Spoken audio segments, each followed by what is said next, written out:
চাঁদপুর ঐতিহ্যবাহী ইসলামপুর গাছতলা দরবার শরীফের ৩ দিন ব্যাপী ৯১তম বাৎসরিক ওরস মাহফিল অনুষ্ঠিত হয়েছে।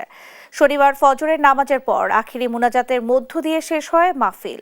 গাছতলা দরবার শরীফের পীর আল্লামা আলহাজ খাজা মোহাম্মদ আরিফুর রহমান তাহিরি সভাপতিত্বে মাহফিলে দেশ বরেণ্য পীর মাশায়েখ ও ওলামায়ে কেরাম কোরআন ও হাদিসের আলোকে বয়ান করেন। বিশ্ব মুসলিম উম্মার হেফাজত, হেদায়েত, সুখ সমৃদ্ধি ও কল্যাণ কামনায় মোনাজাতে অংশ নেন ধর্মপ্রাণ মুসল্লিরা।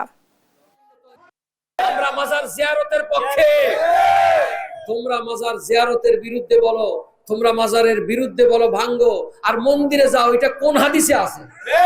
কোন কোরআনের আয়াতে আছে? ভোটের জন্য তোমাদের চেহারা এরকম হয়, ভোটের পরে জানি তোমাদের চেহারা কেমন হয়। আল্লাহ এদের থেকে আমাদের ঈমানকে হেফাজত রাখুন।